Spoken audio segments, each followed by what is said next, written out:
The trouble with hack work is that not only is it usually very badly paid, but that it's also more difficult to do than a piece of writing one's really interested in. For the self-disgust at undertaking rubbish makes it all the more difficult to bring oneself actually to get on with it. Another man Johnson wrote for, Osborne, not only paid badly, but was impertinent to him as well, whereupon Johnson, who was a big man for his time at 6 feet tall, knocked him down with a folio, which is a book this size. Yet at the same time as being capable of better than journalism, Johnson needed the discipline of a deadline to make him work. There are some who are compulsive writers, who write despite all the odds. There are others, and Johnson was one, who write only when something forces them to. All his life, Johnson was fighting his tendencies to indolence and procrastination, besides a deep-seated melancholia and all his various physical defects. Nor does he seem to have known much of what has been called the fierce joy of creation. I allow you may have pleasure from writing. After it is over, if you have written well. But you don't go willingly to it again. And yet he wrote so much. He was poet, playwright, essayist, critic, novelist, scholar.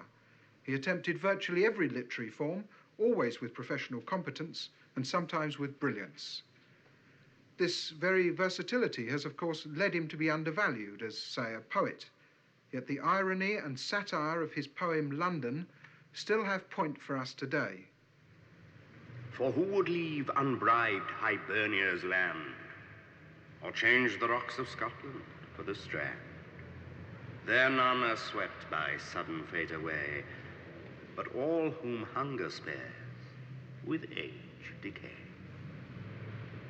Here malice, rapine, accident conspire, and now a rabble rages, now a fire. Their ambush here relentless ruffians lay, and here the fell attorney prowls for prey. Here falling houses thunder on your head, and here a female atheist talks you dead. Johnson pursued his literary ambitions for 10 years whilst earning a living from hack work, and then a syndicate of booksellers approached him to write what would be the first real English dictionary. The point was that English was not considered then to be a permanent language. The 17th century poet Waller said, "Who writes in English writes in shifting sands. Poets that lasting marvels seek must write in Latin or in Greek." So there was therefore this feeling in the 18th century that the language had to be stabilized, given a standard, and that the way this should be done was first of all by a grammar, but more importantly by a dictionary. It was in this attic that Johnson set to work on his dictionary with 6 helpers, copyists, copytypists they would be today. Although he said he would do the work in 3 years, it actually took him 8. But the quality of the scholarship and the precision of the definitions are simply magnificent. Look at this definition of the word pulse, for instance, a very difficult word to put your finger on. Pulse, the motion of an artery as the blood is driven through it by the heart, and as it is perceived by the touch. And each word was accompanied by a quotation which illustrated its proper use, selected from Johnson's vast reading. His own personal prejudices and limitations were, of course, evident in his definitions, but nevertheless, it created a standard. Whether you agreed with it or not, there was now an authoritative dictionary against which opinion could be measured. This achievement is very important to understand, for the only thing most people know Johnson's dictionary for are the jokey little definitions, like oats, a grain which in England is generally given to horses, but in Scotland supports the people. But Johnson's wit misleads people here. In the definition of the word network, for instance, which has been objected to for its pomposity from Boswell's time onwards. Network. Anything reticulated or decussated at equal distances with interstices between the intersections. All right, so you do have to look up half the words before you can understand the definition itself. But isn't that Johnson's point? Anyone who could read would know what network was anyway. So why not have some sly academic fun in the definition? The dictionary made Johnson's name and gave him a very strong position as the arbiter of what was or was not good English. Though it didn't make him financially secure, it meant he could become independent of patronage. A certain Lord Chesterfield had promised help to the dictionary when it was first planned, but had not actually provided any. This didn't stop him, however, publicly claiming a patron's credit just before publication, whereupon Johnson wrote his most famous letter. My lord, 7 years have now passed since I waited in your outward rooms or was repulsed from your door, during which time I have been pushing on my work through difficulties of which it is useless to complain, and have brought it, at last, to the verge of publication without one act of assistance, one word of encouragement, or one smile of favor. Is not a patron, my lord, one who looks with unconcern on a man struggling for life in the water, and when he has reached ground, encumbers him with help? The notice which you have been pleased to take of my labors, had it been early, had been kind. But it has been delayed till I am indifferent and cannot enjoy it, till I am solitary and cannot hope to impart it, till I am known and do not want it.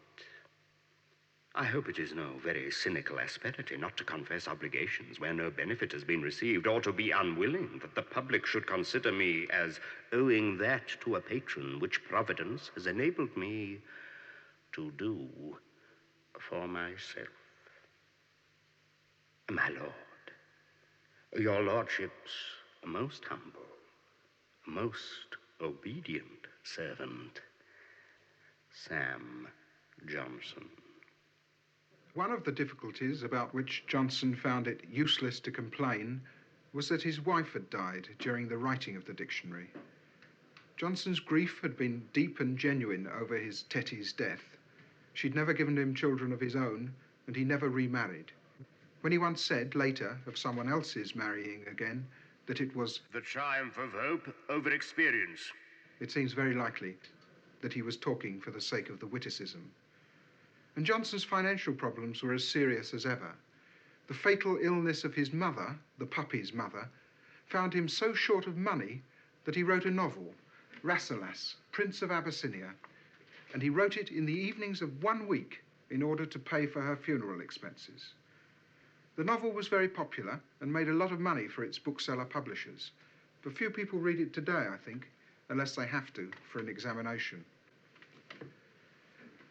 Johnson defined pension in his dictionary as pay given to a state hireling for treason to his country.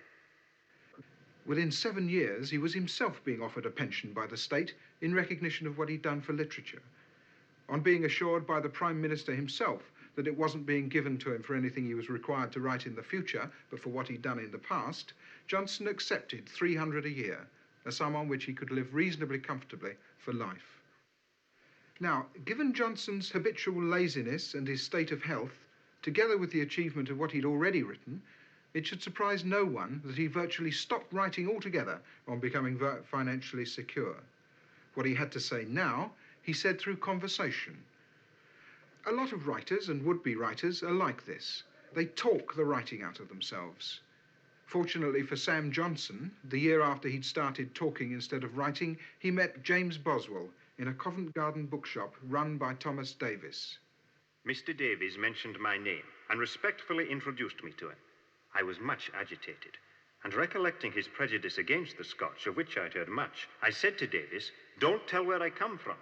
"From Scotland," cried Davies roguishly. "Mr. Johnson," said I do indeed come from Scotland, but I cannot help it." That, sir, I find, is what a very great many of your countrymen cannot help. Boswell was 23 at the time. He rapidly established himself as a friend of the great man, and very early began making verbatim notes of their conversation.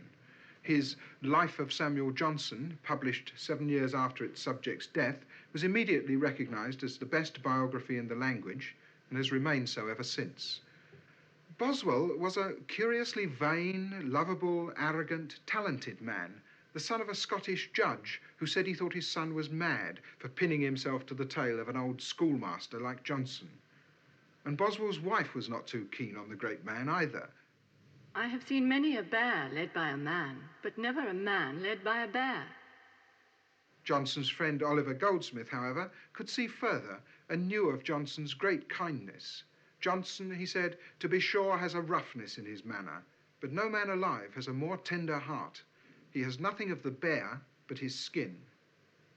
Goldsmith was a founder member of the club, which was started, as another member, Sir Joshua Reynolds, put it, to give Dr. Johnson unlimited opportunities for talking. An assembly of good fellows meeting under certain conditions.